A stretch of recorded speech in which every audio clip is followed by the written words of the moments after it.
Hi everybody. This week we are talking about the life of caregivers.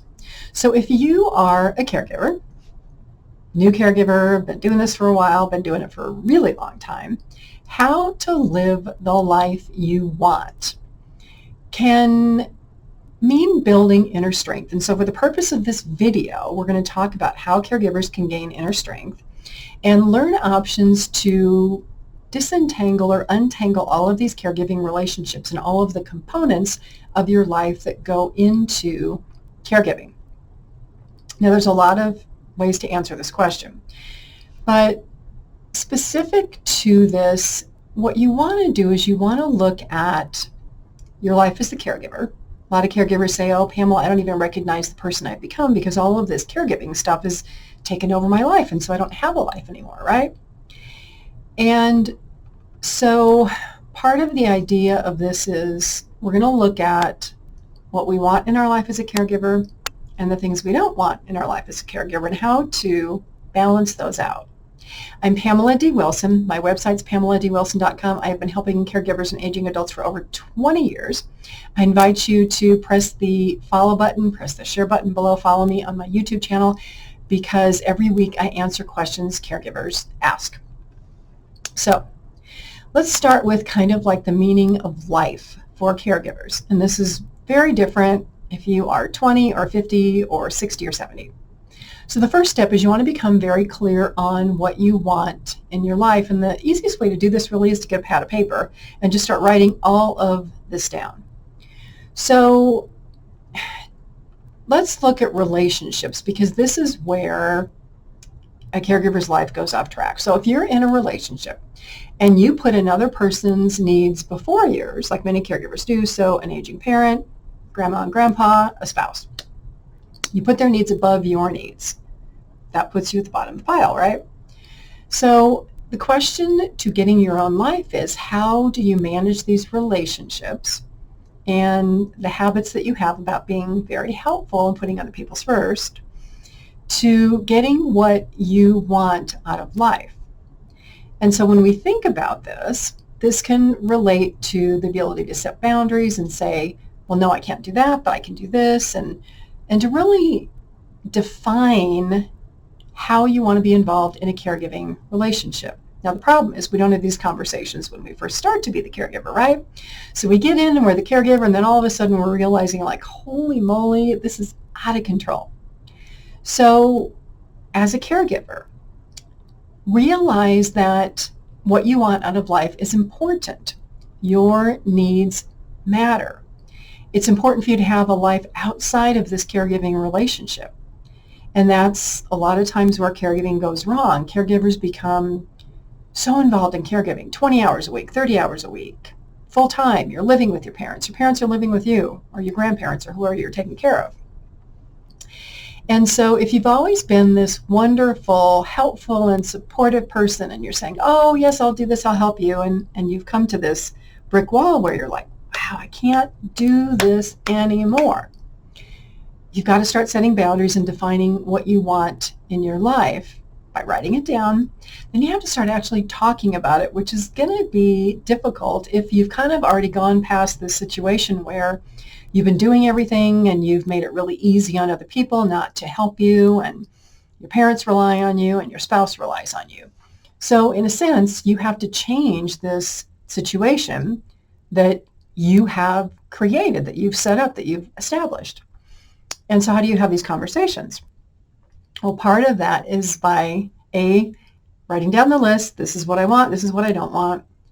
And to start talking about it and to say, well, mom, dad, husband, wife, grandma, I realize that, this caregiving thing has been going on for a long time.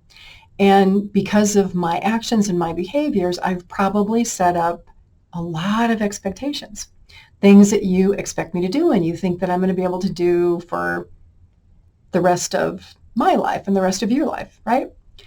Well, the problem is I've realized that this is probably working out great for you, but it's not working out great for me anymore.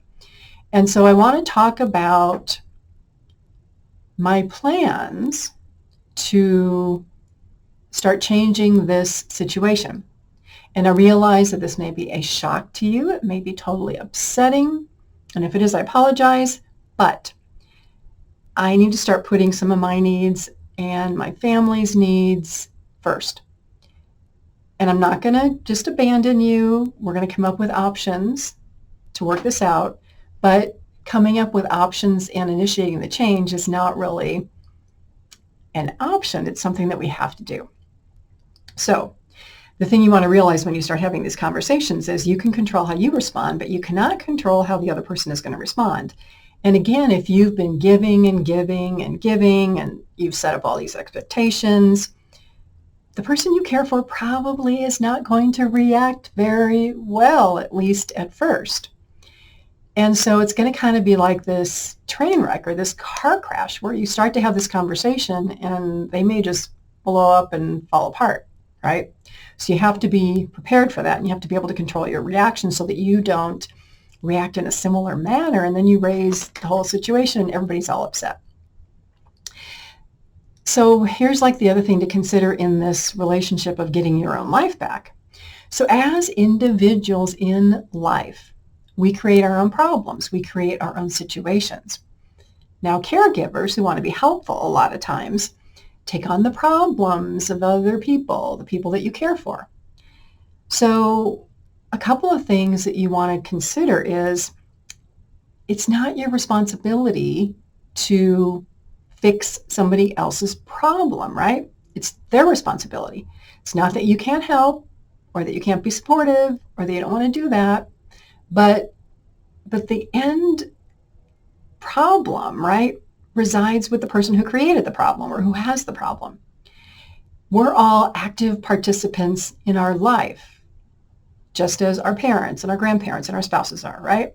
So this is kind of the hard reality of, wow, this is my responsibility. I created the problem, which kind of takes us to then feeling guilty if we start to say no. And there's a whole nother video coming on the subject of guilt and how to manage guilt. So check back later this week and it'll be here. So let's kind of talk about the expectations and the guilt, right? So when we don't get what we want, sometimes we make other people feel guilty. Or if our parents don't get what they want from us as the caregiver, they make us feel guilty. But again, we have to think about where that guilt starts. Whose problem is it? And are we putting that problem on somebody else? Or as the caregiver, are we accepting that problem?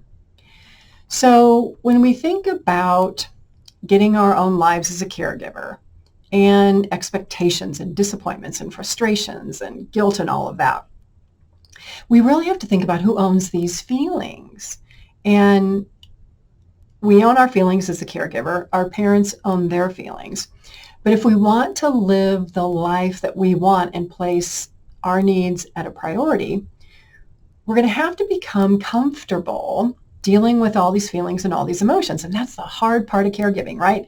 The emotional aspects are truly the nightmare. Sometimes it's not really the tasks, except it's the time that it takes to do the tasks, and then dealing with the emotions of the person that you're caring for related to those tasks, right?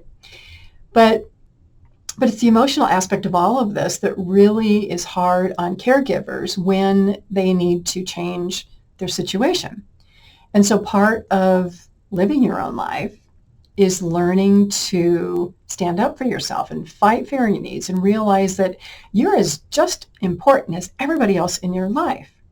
But this involves a lot of work in learning how to communicate, the right words to say, the right tone of voice to use, because a lot of caregivers and family members are not comfortable with disagreements and conflicts and saying no and disappointing other people.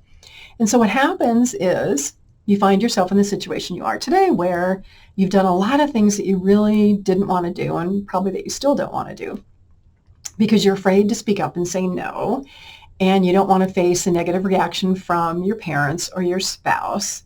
So you just keep saying yes and yes and yes, and you feel more unappreciative and more resentful, and you're angry that you've lost all your friendships and your social life, and your life doesn't look anything like it used to look before caregiving.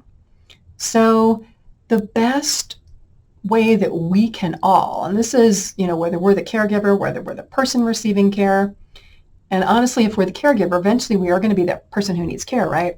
Best way to live your life the way you want is to be as independent as you possibly can with other people in your life, right? So simple things. Get a job, support yourself, have your own income, be able to pay your rent and your transportation and buy your groceries and things like that. And then all of those relationships, those friendships, those are kind of like icing on the cake, right? Because you can take care of all of your basic needs. You don't need people to do that for you. The people in your life are like joys and blessings and happy things, right? But there is a time when we are all going to get older and we're going to need some help.